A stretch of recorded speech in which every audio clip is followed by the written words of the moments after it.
We're almost done. Couple more scriptures and we're almost finished. Verse 22. In the chapter 22? Yeah, 22 verse 1 to 2. Alright. You'll bring it down. Ecclesiastes chapter 22, verse 1. A slothful man is compared to a filthy stone. Yep. And that's the guy that's lazy, you know? And a filthy stone is, you know, if it's filthy, you're gonna shun it, you're gonna despise it. And so that's the same way with a slothful man, you know? You try to get that guy a job, like, nah, I don't want him, and he don't like to work. Yeah, because people want filthy stones. People don't want filthy stones. You want precious stones. Yeah, they want precious stones, the ones that shine. Yep. The ones that's glistening. You know? A slothful man is compared to a filthy stone, and everyone will hiss him out of to his disgrace. A slothful man is compared to a filth of a dunghill, and every man that takes it up will shake his hand. Yeah, shake his hand. Yeah, so it said he's compared to the filth of a dunghill. What's the filth of a dunghill? Shit. Doodle. Yeah. So he's shit. And every man that taking him up will shake his hand. They gonna get filthy just like him, man. Because if he's the filth of a dunghill and you shaking his hand, well, guess what? You're gonna be filthy just as he is. You know? He not gonna bring you no gain in your business. That's the end of that verse? Verse 13 to 15. Verse 13. Alright. Talk not much with a fool, and go not to him that have no understanding. Beware of him, lest thou have trouble. Yeah, talk not much with a fool, beware of him that have no understanding. So you're going to talk much with an idiot, man. Somebody that don't know nothing. You're going to talk much with him. Like, I'm going to give you an example. I was in the park the other day, and I was debating with some guy, and I was debating with some dude.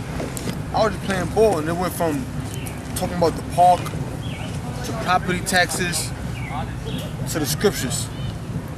And at the end of that, I was like, man, I should have never even got into it with this fucking asshole, man.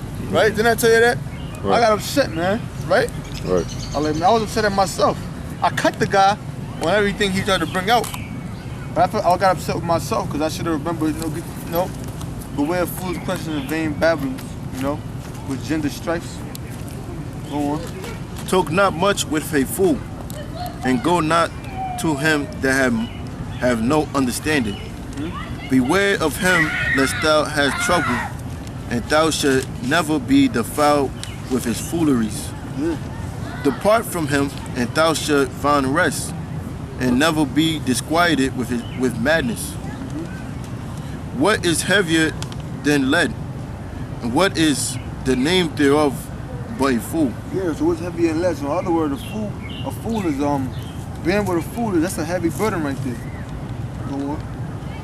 Sand and soot and a mass of iron is easier to bear than a man without understanding. Yep, exactly what you're saying. Let's get let's look at that one. Let's get the book of we'll close it. I'll try to get two more and we'll close it. Let's get chapter 38 verse 24 to 34. We'll close it on that.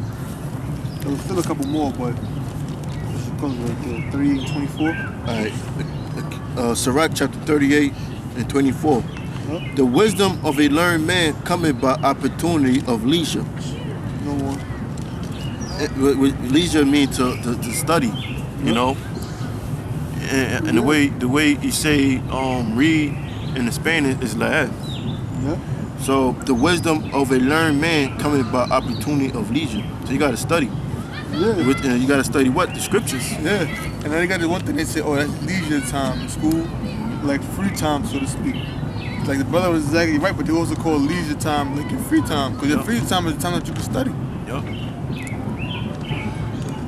And he that hath little business shall become wise. Yeah, he that hath little business shall become wise. So if it's not much for you to do, so to speak, and you got a lot of leisure time to study, like the brother was just saying, you can become wise. Go on. Verse 25. How can he get wisdom that holdeth the plow, Yeah, how can he get wisdom that holds up the plow? You know, you work often. Yeah. You know, you may not have that much time. Like, there's certain brothers that work a lot. You may not have that much time to study as other brothers do. You know? One more.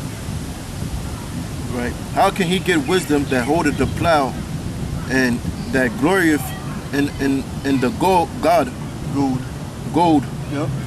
that driveth oxen and is occupied in the labors, and whose talk is of bullocks. Right, that hold up the plow, that glory of the gold, and that drive the bullock. Because you know you have the plow, which is pulled by the oxen. Then you have the oxen's gold. But in fact, that was in the book of Judges. It was somebody that killed people with an oxen's gold. But the oxen's gold, which you use, you know, you poke the bullock with it, or you poke the oxen with it, and you also clean out the plow with it too. And all the while you're holding the plow, being pulled by the oxen and have the gold in you, and you have to keep your eyes full. You gotta pay attention. That's why the scriptures say he that holds the plow and looking back isn't fit for the kingdom. Because you gotta keep your head forward. You gotta focus.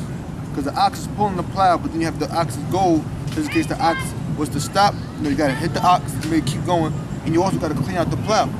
So turning around makes it more difficult.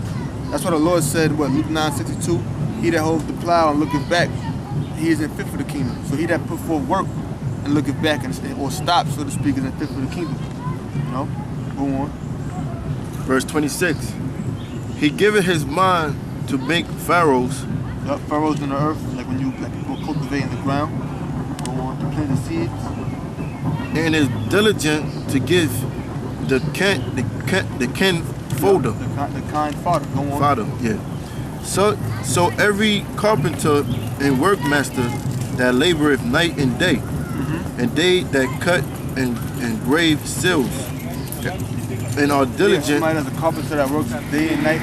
Go on. They that cut and engrave seals. Back in the ancient world, they wasn't using markers. They was cutting and they was engraving seals. You know? Go on.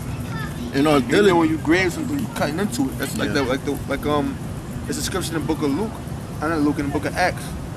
That's about, I believe it says graven. I believe the word graven is in it, but when you look it up, in the Greek it's charagma. That's also in Revelation 13th chapter from Mark, charagma, which means like to cut. So that also proves that the mark of the beast is the chip. So if you look up when you go on the blue letter, when you type in certain words, it gives you other words at the bottom, right under the definition. It gives you other words that that particular Greek word or Hebrew word is in. Other scriptures that Hebrew word or Greek word is in, even though the word on the surface may be different. Like the word pit or the word hell, it may both be Sheol or Sha'al in the Hebrew, but it may be another scripture that says grave, that's Sheol too. So it might be mark, another scripture might be graven. The word mark is in charagma, it's charagma in the Greek. But then another word in the book of Acts, that might be in the book of Acts, that may say graven, that word too could be charagma. So it's other words, like the word hell. When you look at the word hell up in the blue letter, it'll say Hades, or it'll say Tartarus, or it'll say it's the other one, it's Hades, Tartarus, and Gehenna. Now when you look it up, you might look at a certain word, it'll all say hell, but one might say the pit. The Greek word there may be Hades, but another word might say hell. The Greek word there may also be Hades. So you got certain words in there that's different words on the surface, but when you look it up in the Greek, it's the same word. That proves that the mark of the beast is the chip, because mark is charagma, which means to cut. And then the description in the book of Acts that speaks about a graven image, and that word for graven is also charagma, which means to cut. So that mark of the beast is the chip.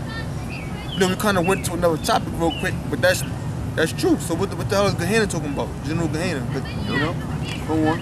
The verse 34, we're closing on that. All right. He was on verse 27, where it says they cut and engrave seals. Yeah. And they that cut and engrave seals and are diligent to make great variety, Yep. and give themselves confident imagery, Yep. Counterfeit imagery. Go on. and watch to finish a work. Read on. The smith also sitteth by the anvil. Yep. By the anvil. That's the smith to do. And when they're working with the swords, take the sword, put it on the anvil, hit the sword. That's why the scripture in Ecclesiastes that said it's iron sharpeneth iron. Because they also would have their foot on the wheel, on a little pedal, and the wheel will spin, and then they'll have the sword on it, sharpening the sword. You know what? That's what ancient smith would do. Yep. And considering the iron work, the vapor of the fire wasteth his flesh.